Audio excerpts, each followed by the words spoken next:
So if somebody were to contact me and say, hey, like I want to do a series of books, would you be my illustrator? I would ask immediately for a contract. Because I could illustrate something and they could use it for their first book. But if I don't have that contract in place, they could hire another artist to do like similar artistry for the next book and not have me come back for it. So to protect the intellectual property that is mine, I would want to have a contract in place. But also I think authors need to be realistic about what they're going to be spending on an illustrator, and to be comfortable with that, especially because the traditional number of pages for a children's book is about 32 pages. And most illustrators will charge per page. There also is going to be in your contract a revision clause, and the revision clause is there to protect the illustrator. It really stinks to think of it from the author's perspective, because yes, you do want to make those changes to your book, but there's only so many times that an illustrator can make certain changes, and they're always going to be small changes. If you want to change something large, like adding an additional character, or maybe you want to change like a scene in its entirety, that means that the illustrator has to redo the entire thing, and it just takes so much more for the illustrator to do. And as an author illustrator, I will say it is significantly harder to make a children's book from the author's perspective, from the illustrator's perspective, because I was able to write When Dinosaurs Dream in an hour. It took me about 8 weeks to illustrate it. So just thinking about it in that kind of respect, especially depending on the type of illustration that you want to go for, because there's digital art, of course, and then there's what I do, which is the watercolor. Llama Llama was done in acrylics. So it's really up to you, the kind of style design that you want to have in place. Something that is like a full illustration page is going to cost way more than something that is just a very basic, as I mentioned before, a quokka with daisies in its head with a white background. That would not cost very much. But something that is a full page color, like what I have in one of my, like the book of colors, that would be significantly more. So that's just something for people to keep in mind. Okay, everyone, welcome back to Living the Next Chapter. I have an amazingly talented illustrator. I'm on her website right now, and it is gorgeous. From portraits to animal pictures that are done. Oh, there's a dog that's just gorgeous. Rae Wright is with me, Rae Wright Artistry, but also an author extraordinaire working on book number 4. And she's got some great Canva tips for us today as well. Rae, welcome to Living the Next Chapter. Great to have you here. Oh, it's so nice to be here. Thank you. Again, I love your website. I'm on there right now. RaeWrightArtistry.ca. .ca, for everyone listening at home, is a Canadian website. So I'm in Canada. You're in Canada. Where are you in this great country of ours? I am in just outside of Toronto. So yeah, just south of Toronto. Good. So that's good. So I'm in Niagara, and we're not too far away from each other. We should grab a Tim Hortons someday. For those listening, they're like, "What's a Tim Hortons?" Right? Yeah, we call it Timmy's, and we have Timbits, and there's so many things to talk about there. Yes. Great to have you here, Rae. Tell us a little bit about your artwork and your artistry website. How long have you been being an illustrator? Take us on that journey first. For sure. So I actually started my business teaching art classes, and I kind of evolved from there, where I was painting and drawing a little bit more than I was teaching. And I mean, when COVID hit and everything kind of shut down, I got really into my artwork, and I had children during that last couple of years. So I have 2 kids now. Decided I was going to start writing stories for them. And it just kind of evolved where I started making children's books. But like how I became an artist and everything, that was just a lot of time practicing. When I was a kid, I started painting and drawing when I was little, as most children do. And it kind of followed me into being a teenager. And then down into like being an adult and everything, and I just never really put the paintbrush down for a great length of time. There was like a 6 year period there where I didn't paint because I was dealing with some medical issues, but after that all got resolved and I made this one big painting for my surgeon, I was just like, you know what, here's a thank you.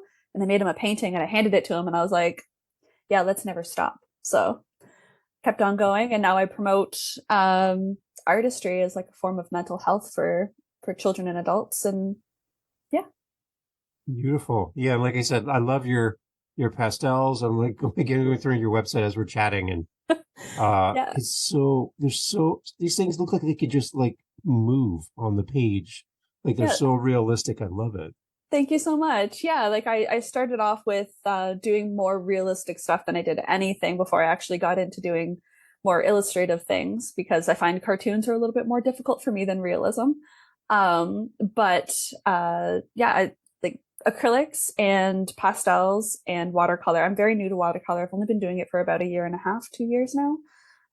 But I've definitely, I think, found my medium with that because I very, very much love painting with watercolors. Oh, it's amazing. I'm looking at the elephant strength on your website. And yeah, it just looks like this elephant's going to start moving. It's so realistic. It's beautiful.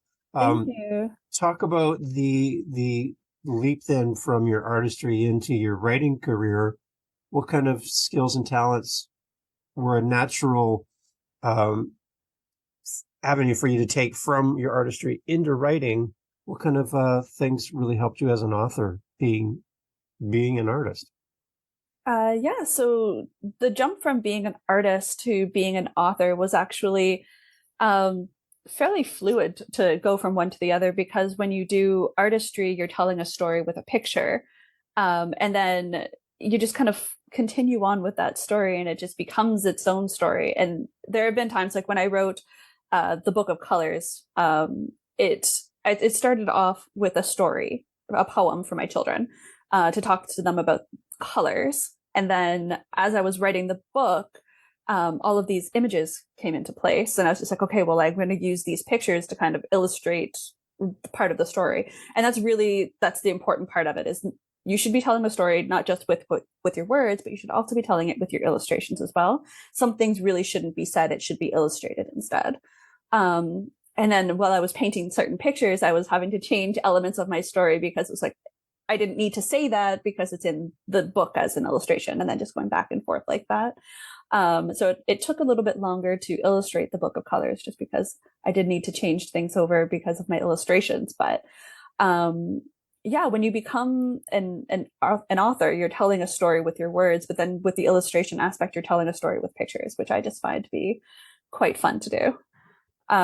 Yeah. Yeah, but I mean, I was always kind of a storyteller. We had been talking previously. I've literally read thousands and thousands of children's books. I worked with children for 10 years, and then I have 8 brothers and sisters, so there was always books in the house. Wow. Yeah. 8. Yes. Yeah, I'm one of 9. Wow, that's a big family. That's amazing. Yeah. But yeah, there's so much storytelling that happens between children. So when we were kids, we were always like telling stories to one another. And actually recently found out that some of my siblings have actually continued telling the stories that I told them as children, that they tell it to their children, which I love. Nice. But I also completely forgot about it when I was a teenager. I had a small business where I was teaching artistry and writing to children as well. I actually completely forgot that I had done that. So I actually one of my siblings had reminded me of it the other day. And yeah, so promoting not just illustrations and writing for myself, but like teaching other people how to do it, but especially to teaching children because their creativity is like wild. It's trying to capture that creativity and focus it, right? And give people confidence, I think, is one of the biggest things. I think from an author perspective, I meet a lot of new authors that are struggling with confidence. But then as an artist as well, you're putting your work out there into the world going, I like it. I hope that someone else likes it. handing that painting to your surgeon, you're like, I kind of hope you like this, but I really did put a lot of heart and effort into this, and I really want to show my appreciation, but here you go. And then I can't imagine people being like, oh, this is the worst thing I've ever seen, and you're like, oh, my heart, so Yeah. it's hard when you put yourself out there. Did you struggle with that as an artist early on, and also as an author, putting your work out into the world and putting it under scrutiny from someone to look at it and give you their opinion of your work? So to be honest, I actually have a small, tight-knit little beta reader group. Smart. So I highly recommend that people that you trust. And I'm not saying to like people that are going to constantly be like, oh, this is amazing, this is fantastic, this looks wonderful, nothing needs to change. You don't need that. What you need is somebody to be honest with you, because I have some of my beta readers who read some of my books and they're like, this does not work, this does not flow. And then, I mean, my children are also beta readers, because I print off some of my books and then I read it to my children and I'm like, okay, are they engaged? Are they actually listening to this story? Sometimes they aren't. I'll cut that part out, or I'll change the wording or something like that. So what I highly recommend is to find that small little group that you can trust to give you positive and critical feedback. Not somebody who's going to be brutally honest and is going to tear you down. I did have one person in one of my beta pods that was reading something that I noticed that everything that they were bringing back to me was a harsh criticism. And like, as much as I appreciate a harsh criticism is not something anybody really needs. Right. So I would recommend finding some people that you trust that can give you that honest feedback. And then because of having those small beta pods, I was able to put my stuff out to the world and not really feel so intimidating by it. And that's not just with my books, but it's also with certain parts of my artwork. I don't know. Like, obviously, like, people who are listening to the podcast can't see it. But behind me, I have a giant collection of artwork kind of like hanging out on my wall behind me. And it's illustrations that I've done for fairies that correspond to the astrology. So all of the astrological symbols are attached to dancers that are actually fairies. And I had beta, like, I guess, testers, where I tried out different designs of different dancers with different types of wings in different color palettes, and then got everybody's feedback on it. And that's how different ones were created. So that's something that I would recommend. That's a great tip for authors that are listening, is to get that feedback. That's a great idea. I've heard people mention having beta groups and having beta readers. Is it hard to start that group? How do you find these people? I just went onto my Facebook, and because like everybody on my Facebook is like a friend. I don't have people who I don't know. If I've never met you in person, I don't know the name of your dog, we're not friends on Facebook. I love that. What a great qualifier. I love that. Yeah. So I just put a couple of feelers out there. So it's like, you know what? I have people on here who have children. I have people on here who have children that are in the age group that I'm looking for. Is there anybody here who would like to read my books to your children? And some people got back to me and they were like, oh, absolutely, I would totally do this for you. And then I send them a list of like, okay, I need you to look for consistency. I need you to look for grammar. I need you to look for, and I have a whole list of things that I need my beta readers to look for, because somebody's going to catch something that I will not. And the unfortunate thing is that I actually it was a very small beta pod the very first time that I ever did it. And my first book that published went out with a glaringly obvious grammatical error. I did not catch. My beta pod did not catch. Wow. And the first like 10 readers did not catch. And I actually caught it after it had been sold about 100 times. So there are about 100 copies of my book out there with a very, very glaringly obvious grammatical error in it, which is unfortunate. But it happens, like, I am not the first author to have something put out into the world with a grammatical error in it. I will certainly not be the last. And it's just a really funny anecdote. I still have one of the original 100. So it's just really fun for me to look back at it and be like, well, I started here, so it's not letting it happen again. It's like a collector's edition. It's a special edition that only certain people have. You're one of the limited few that has this copy. Congratulations. Wow. Yeah. Like, yeah, that's amazing that you caught that afterwards. So, okay, talk a little bit more about your writing and kind of, I think we're talking about, you have 4 books, the 4th book in the works right now, but talk a little bit about the titles of what you've written and a little more information about each of the books so far. For sure. So the first one that I ever wrote was actually the alphabet book, and it's a Billy and Rory story. So I actually have a collection of books happening with the Billy and Rory stories, and they're all educational. So there's the alphabet book, there's the book of colors, and then I'm going to be getting into numbers and shapes and opposites, and it's just to help children learn different parts. Like obviously there are other books that are out there, but I wanted to illustrate my children into stories. So my children are Billy and Rory, and they talk to the reader and walk them through different things that they want to learn about. So the very first one was the alphabet book. And the very first time that I ever wrote the alphabet book was it was a poem and some illustrations that I was making for my son. He was very sick. He was in the hospital last year. He had a double ear infection that was antibiotic resistant. He was dehydrated. It was a very, very rough time there for a few months. My daughter was only, I think she was like 6 weeks old when this all was happening. Wow. So it was just really hard, and like to try to make him feel better and to like kind of distract him, because I mean, he's in the hospital. He's not really feeling that great. We started talking about what he was interested in at the time. He wanted to learn about the alphabet. So we were figuring out like funny words that we could think of. So one of the things is Q for quokka, because we had learned about a little bit of Australia. So he really liked quokkas. So we did Q for quokka. So I drew a quokka for him. And he was looking at it and he was like, Mama, it needs to be pretty. And I was like, oh, well, what could we do to make it pretty? And he's like, she needs flowers. So I put flowers in her fur, because that's what he wanted. So now in my book, I have a quokka with big fluffy cheeks who is wearing a daisy crown. But yeah, so the illustrations, the poem that are in the alphabet book are actually ones that I wrote for my son when he was in the hospital. And then the next one that came out was When Dinosaurs Dream. And that was my second one.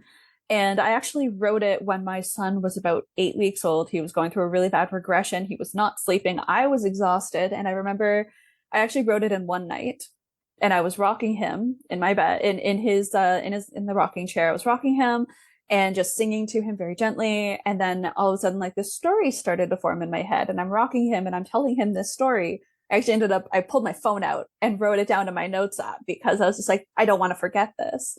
Wow. So I wrote When Dinosaurs Dream when he was just a couple months old. And then I never touched it. It just kind of like sat in my notes app. And then I wrote my first book and I was like, let's turn this into a book and see how this goes. So I did the illustrations to When Dinosaurs Dream. And it's about a little boy who goes on an adventure to find his crib, and he meets a bunch of dinosaurs along the way. And they help him find his crib in the end. Yeah. So wow. that was my second book. But the fact that I wrote that in one night, like it wasn't even a full night. I probably wrote it in like an hour. Now I did go back to it. I kind of changed the wording on a few things, as you should. It shouldn't be like a one and done. You go back, read it again. The illustrations were a little bit harder for me with that one, because with my first book, the illustrations are very simplistic. There's a lot of white background to it. On one page is a little blurb of a poem. On the other side has like a small, like for example, the quokka with a giant Q up in the one corner. Yeah.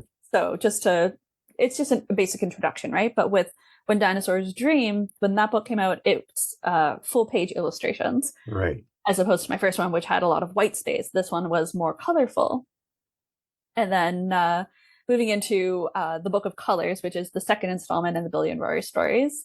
And with that one, the feedback that I got on that was very unique, I guess, because some people that were reading it were very confused the first time that they were reading it. And then the feedback that I got from them was that they thought that there was a misprint, because the illustrations at the beginning of the book are in black and white.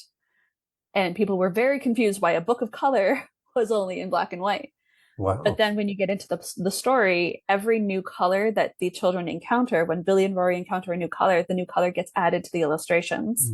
So it starts going from black and white, then all of a sudden there's red, and then orange and yellow, and it goes through all of the colors of the rainbow. And at the end of the book, the pages are in full illustration.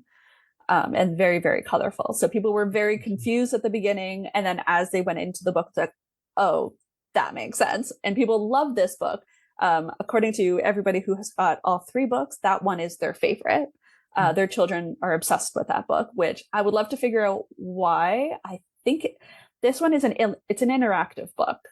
So there's parts in it where it's actually asking children to put their hand on a certain part of a book and push a button and put the book on their head and twirl around. So it might be the interaction, it might be the illustration, it might be the poem, it might be all of it. I don't know, but people really like that book, which is very nice to hear. What is the origin for that book? How did that book come to be? My kids really were into the rainbow. We have a book called Go to Sheep. And it's a really, really punny story. My kids are obsessed with it. And in the book, there's one page where the sheep are talking about sheeping in full color or just black and white. And there's a rainbow on the one page. And we go through all of the colors of the rainbow. And my son knows the story of Roy G. Biv, which I'm not sure if you're familiar with it. It's the little boy who lives in a rainbow. Yeah. And Roy G. Biv is the, so R is red, O is orange, etc. But my son was very upset because in Go to Sheep, they didn't have indigo and violet. They only had purple.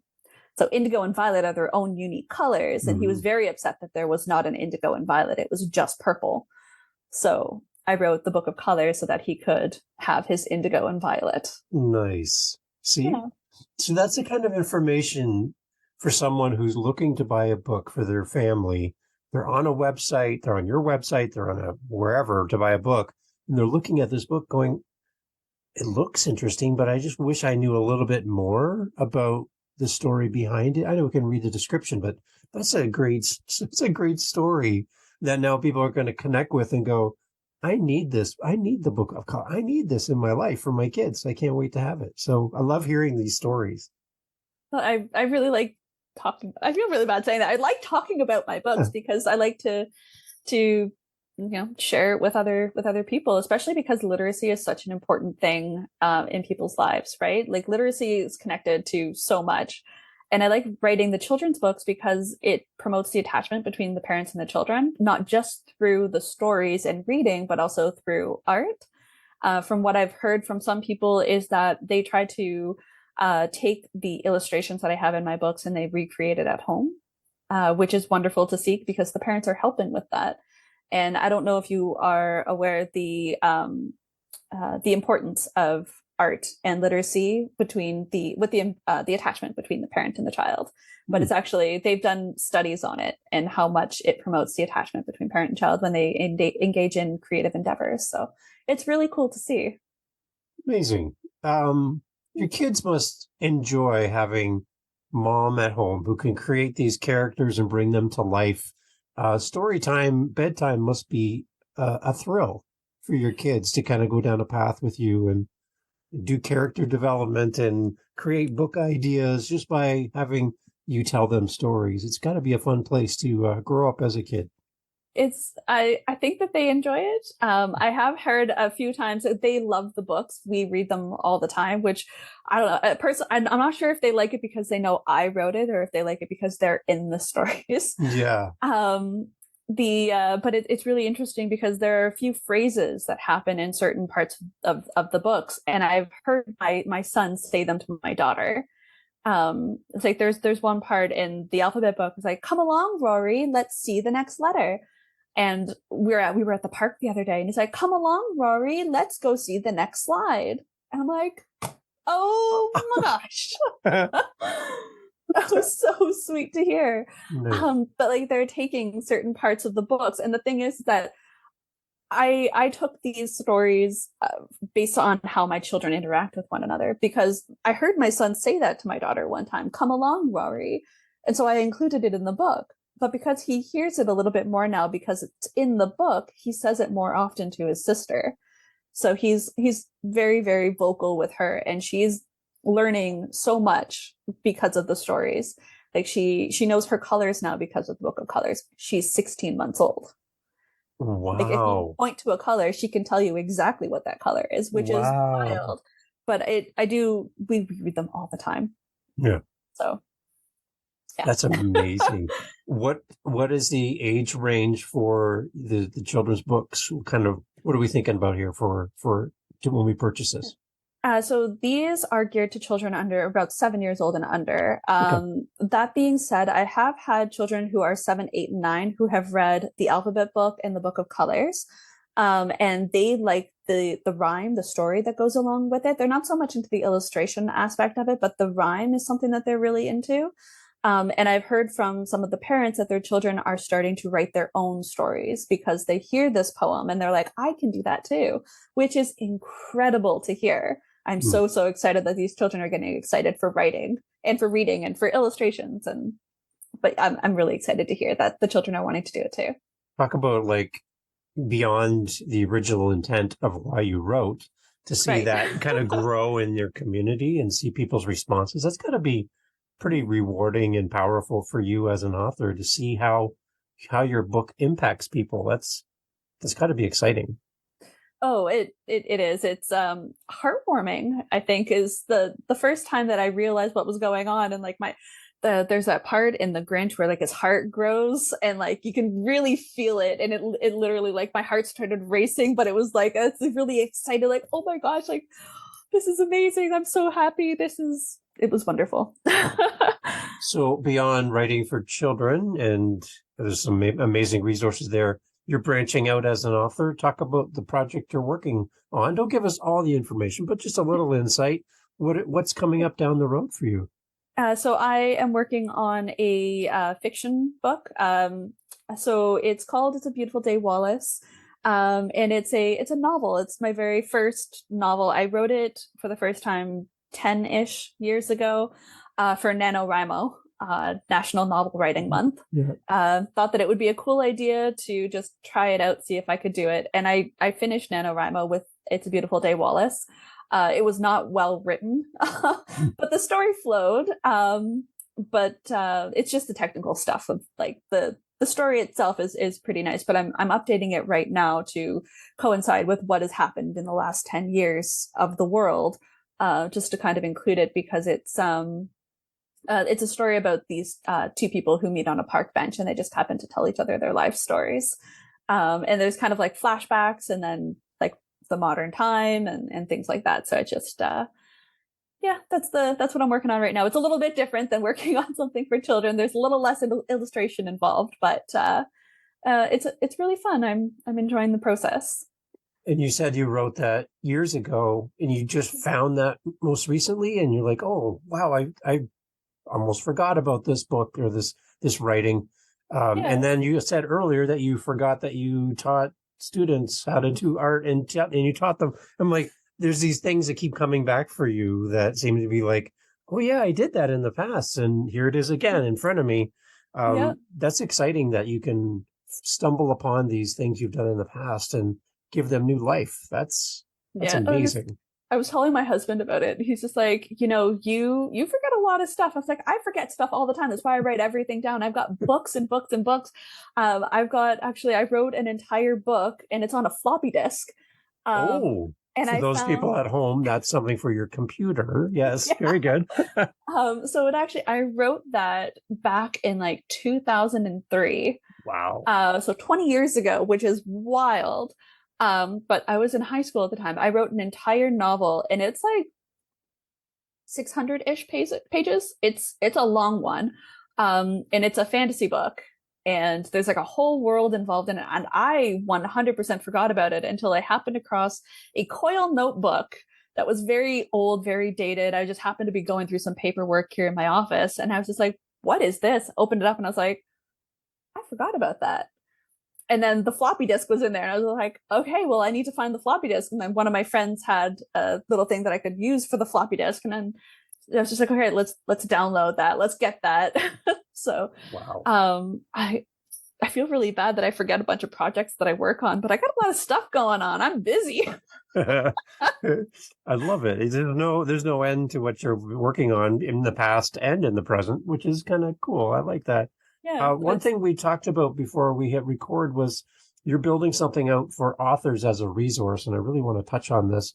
your connection with Canva and how it can help authors. You're building out like a list of things and some kind of teachings and ideas and some things that authors can put into place in regards to Canva. Can you talk a little bit about what you're pulling together on your website? For sure. I will start this by saying I am not sponsored by Canva There you at go. all. Yeah, But if either they am I. wanted, Yeah. if they wanted to be sponsoring me, I 100% will promote them because I use it all the time. All the time. But yeah, so I was trying to figure out how to publish my book, how to self-publish a book, and I was looking online, and a bunch of people were saying, use this app, use that app, and I was trying a bunch of stuff. Nothing was working for me. And you know what works? Canva. And it works so well because you can put it to the size of document that you want to have for your book.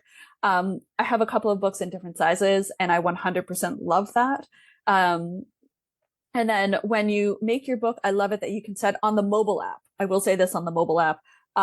It's better because you can actually read through your book as if you were flipping through the pages of an actual book. Whereas on the desktop version, it does not have that option. So just something to check out. Yeah. But on my website, I have developed a resource little list. It just got started. I can't say list. There's one thing on it. But I'm working on some other ones right now. For example, like how to hire an artist, or illustrator rather. How to actually, one of them is how to hire an artist for people who have wanted to get like a commission done. Like, how do you do that? There's one for how to self-publish a kid's book. There's one for how to actually storyboard. So I'm working on all of these right now, and I'm working on them in Canva because it's amazing. But one of the things on that how to self-publish a children's book is one of the important things that I'd been talking to somebody else about this was the importance of font, because not a lot of people think about the font that they're utilizing. The font that you use, especially in a children's book, needs to be readable. It needs to be accessible. And it doesn't need to look pretty, as long as it's readable and it's accessible for people, because there are children who are going to be reading it who are just very new beginner readers, and they need a font that is accessible to them. So something that looks really cool and is like, there's one on there, I think it's called Cupcakes. But it's all capital letters, which is not something that you want to use with young readers. Yeah. So just making sure that the font that you choose is something that is readable for everyone. Smart. And so that's good to, it's going to be coming to your website in the future then, right?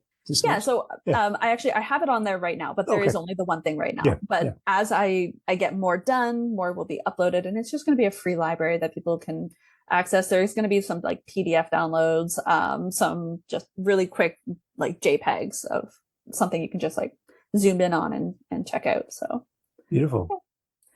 Just to help out. I don't mind helping out. Well, that's the nice thing too, is that because you've done this and, you know, you've written the books and you're an illustrator as well, you come with some pretty unique perspectives for authors who are new, who wouldn't know what you know. And I think that's the one thing all of us struggle with a little bit. I have it maybe a little bit with podcasting, where I know certain things and it's just normal. I'm like, just do this, click this, do the thing. And people are like, how do you know these things? Well, I just know. And for you, it seems like, well, I just know these things. Like it feels odd to charge money for my knowledge, but there's a big gap out there of people who do not know what you know and are willing to support you by paying you for your knowledge. And that's something I think that we all need to kind of embrace a little bit more, because there's value. You're giving value by pulling all this information together, and you have value because you know what you're talking about, because you've lived it. So that should be recognized, I think, by anyone out there. We would pay for this knowledge because you're going to save us time and money as we try to figure it out. You've already done this. You've walked the path. I'm going to just pay you and learn from you. I think that's a smart thing that we can do as consumers, is to support other authors who are out there doing this and willing to help teach us. So I'm encouraging you to put that out there and charge people for your knowledge, because people are looking for a reason to support you. And I think that's something really important. Yeah. I've had a few people telling me that I need to charge for things rather than giving them away for free. Yeah. But like I was actually thinking about this earlier today. I was like, if I'm gonna be charging for a course or something, I'm gonna give some stuff away for free, get my feet a little wet first, which is where the free resource library is coming into place. So I think for the next few months anyway, it's going to be a lot of free content just to get people kind of understanding where I'm coming from. And then just, I think the more in-depth stuff, like how to lay out properly on Canva might be something that would be like a paid course. Yeah. But I do have an option on my website right now, which is of becoming a patron. And that's not just for my books, it's also for my art. So there's things like you can get a digital download for your wallpaper. You can get, I have over 150 art tutorials that I made. And they're all just kind of hanging out on my website. So I was just like, let's throw that into like a little tutorial membership thing. And that one's only $6 a month to access 150 tutorials. Wow. To go along with that, my YouTube only has like 9 videos. So, I mean, this was at the start of like 2020 when I started recording them. So I will admit they're not the greatest quality. So, I was very new to being on camera, and I'm just as awkward in person as I am on camera. So, Love it. yeah, but, yeah, we were talking a little bit beforehand about, like the importance of like hiring an illustrator and everything like that. Like a lot of people don't know, like, to me, it's common knowledge because I went through the process of everything, right? So I guess it's not quite so common knowledge, but learned knowledge. So I don't mind sharing details about how people can do things like that. Yeah, I think again we won't jump into your bank account like we mentioned earlier, but some principles and some thoughts around if I'm a new author and I'm trying to hire an illustrator, how, like for me, for one example, I'm thinking if I was a new author wanting a children's illustrator for my book, I might be thinking of writing more than one book in a series, and I want to have the same author come back in the future as I write more versions and more as I grow my series. I want to know that I have the same person available to me a year from now that will come back and keep the consistency of all my books so they look and feel the same. I don't want to go hire another person and have them try to emulate what my first illustrator did. So how do I have that conversation with an illustrator at the beginning saying, listen, I'm thinking about writing 5 books. This is book 1. Can we work together in the future? How do I secure that kind of arrangement knowing that I have more books coming? So if somebody were to contact me and say, "Hey, like I want to do a series of books, would you be my illustrator?" I would ask immediately for a contract. Okay. Because I could illustrate something and they could use it for their first book, but if I don't have that contract in place, they could hire another artist to do like similar artistry for the next book and not have me come back for it. So to protect the intellectual property that is mine, I would want to have a contract in place. Good. But also, I think authors need to be realistic about what they're going to be spending on an illustrator. Yeah. And to be comfortable with that, especially because the traditional number of pages for a children's book is about 32 pages. Okay. And most illustrators will charge per page. Okay. There also is going to be in your contract a revision clause, and the revision clause is there to protect the illustrator. It really stinks to think of it from the author's perspective, because yes, you do want to make those changes to your book, but there's only so many times that an illustrator can make certain changes, right. And they're always going to be small changes. If you want to change something large, like adding an additional character, or maybe you want to change like a scene in its entirety, that means that the illustrator has to redo the entire thing.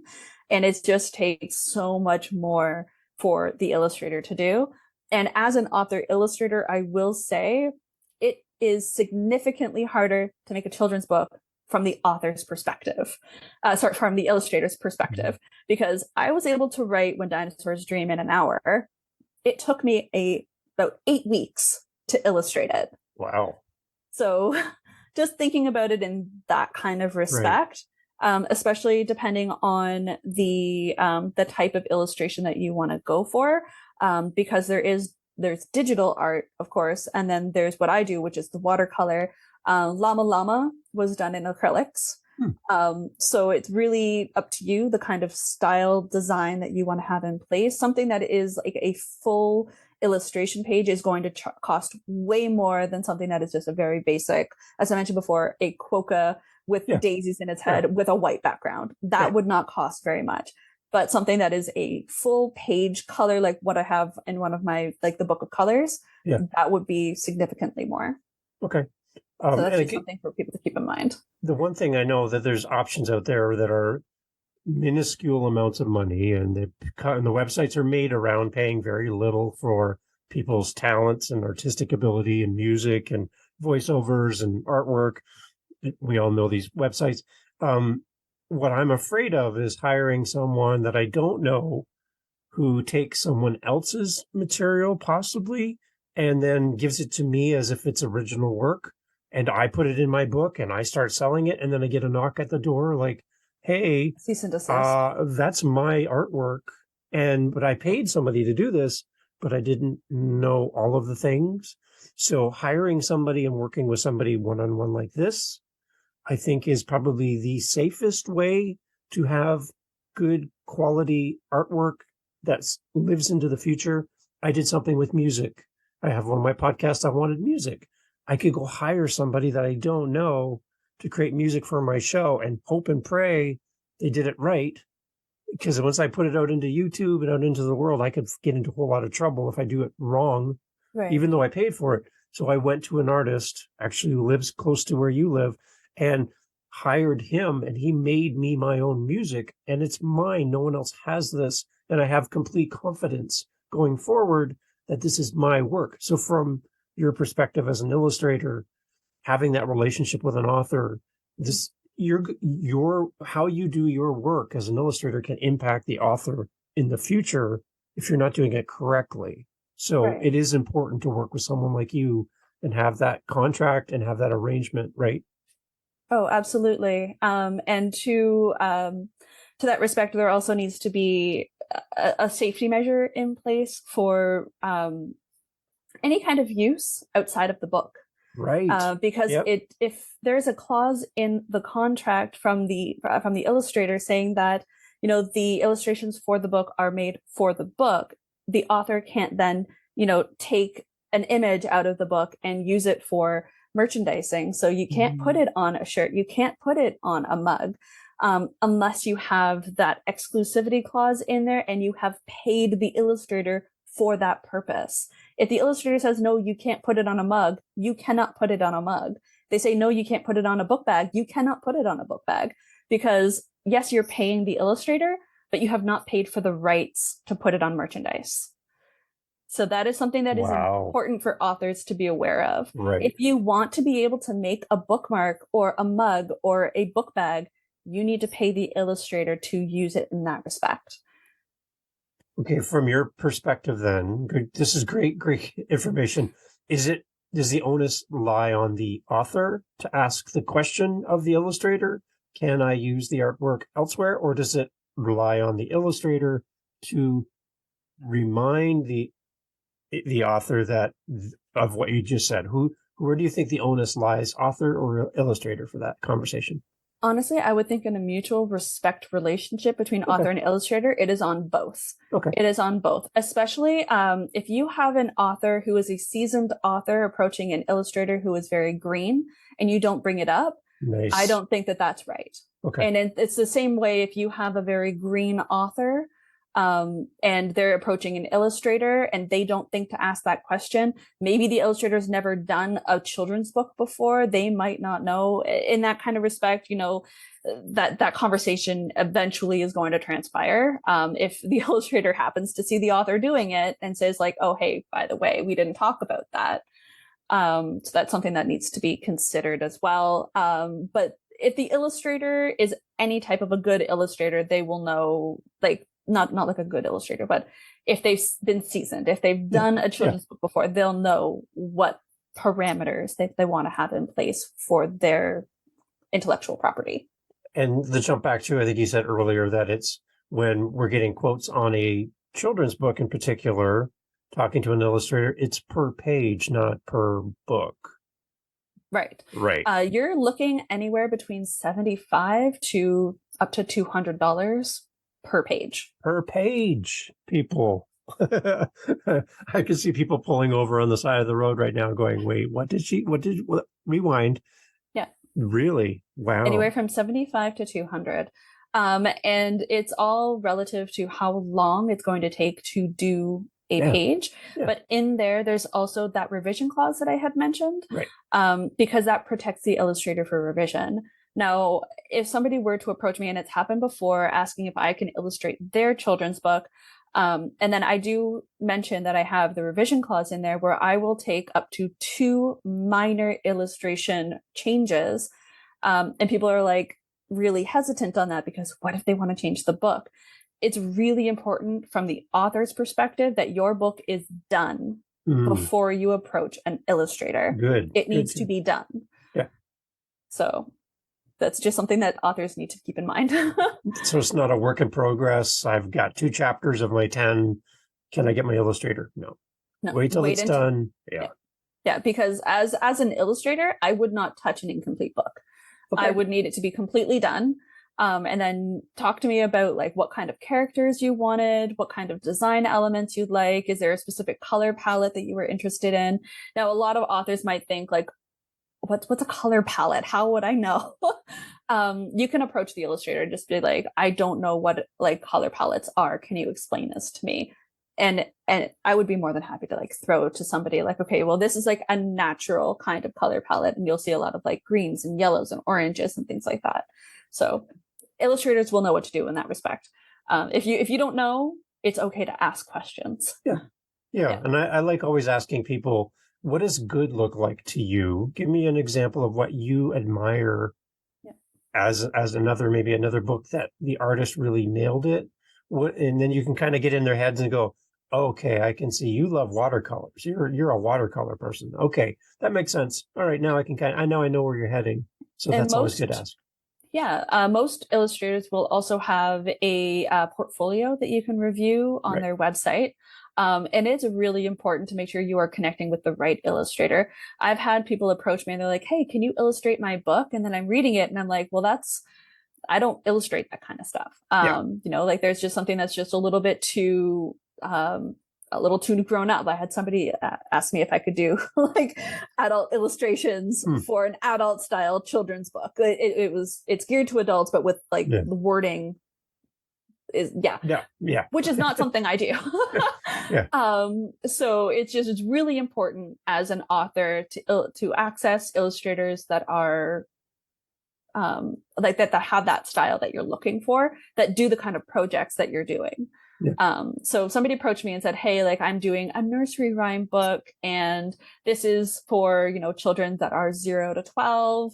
I want something a little bit more lighthearted, something that's a little bit more like bright and you know, would you do something like that for me? Absolutely. Because that is my style. My style is for those younger children who want that like vibrancy, that like, or the on the flip side of that, those calming, feathery kind of illustrations, you know?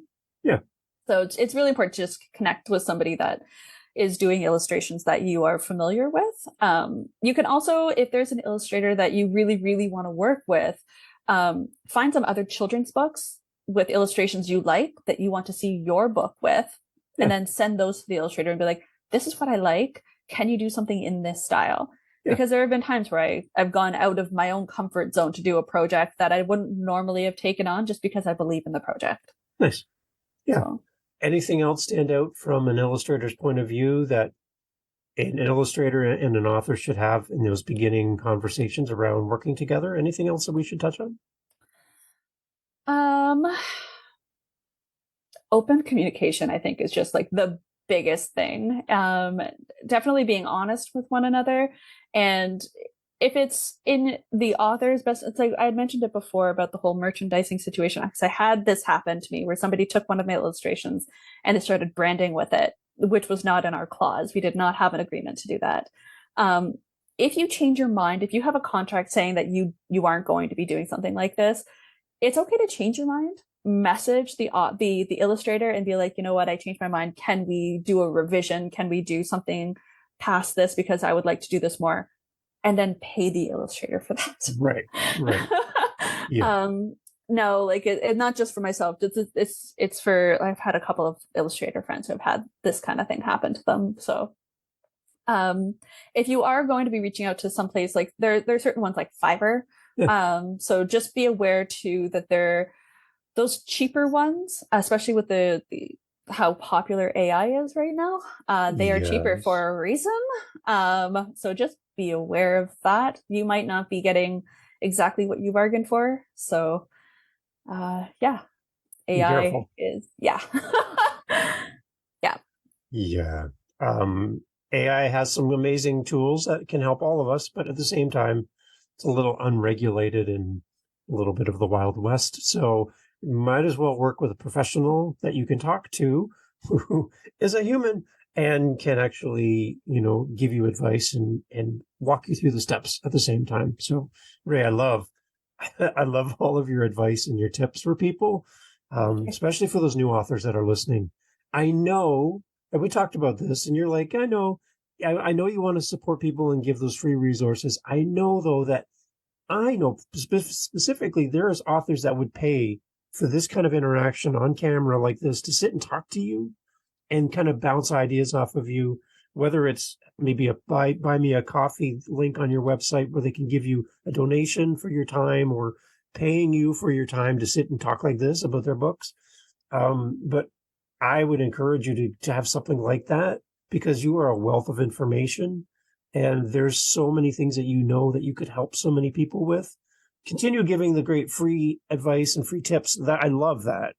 But I would also love to encourage you to charge people for your talents and your abilities, because beyond the watercolors and the paintbrush and the pens, there's also you, and you have a lot to give for people. So I know there's going to be people wanting to reach out and talk to you and willing to pay you for your time. So please allow us the opportunity to do that in some form, because you, again, have so many gifts and talents to share with us. So thank you for sharing with us. I feel like I need to check my cushions of my couch now and send you something for your time. But thank you for being available and sharing all this great wisdom with everyone.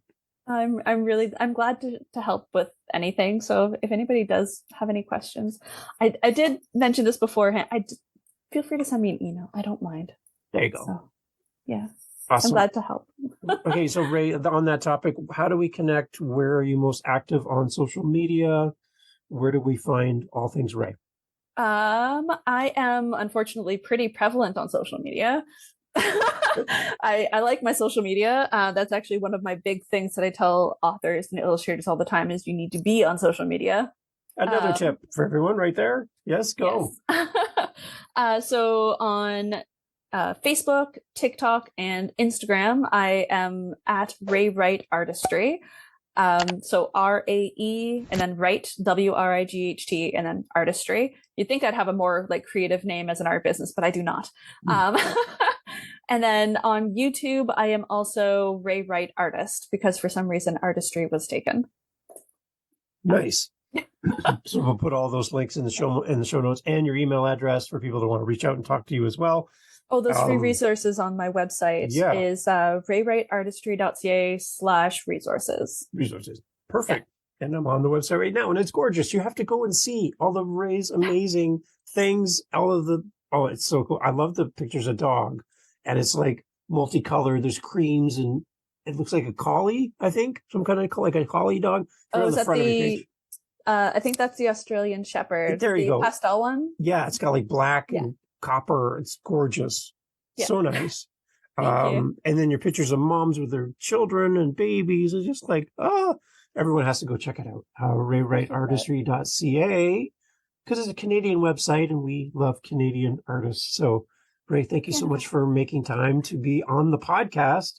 And come back when your novel's ready as well. We'd like to have you back and celebrate that in the future as well. I appreciate that. I would love to talk about it. It needs to be finished first. So that one's also going to be a self-published one because I like the creative control. There you go. It's awesome. And yeah, everyone, go check out all the artwork and let Rae know about that you heard here on the podcast. And Rae, thank you so much for being part of the show. Thanks for having me. It was great.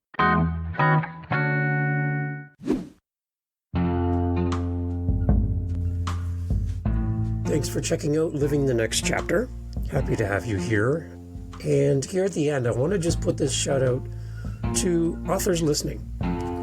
If you want to sell more books, if you want to build community, one of the best ways you can do that is by guesting on podcasts and or having your own podcast. So I have a podcast called the How to Podcast series, and I help people start podcasts. I also do editing. I also help with social media, website design. I do all those things in addition to being the host of this podcast and the 6 other podcasts that I do, including How to Podcast series. I think you would be the perfect person to start a podcast. I would love to help you. Head over to howtopodcast.ca, howtopodcast.ca. Reach out, let me know if you're interested in starting a podcast, and I want to work with you. Thanks for listening to Living the Next Chapter. Catch you on the next one. Take care.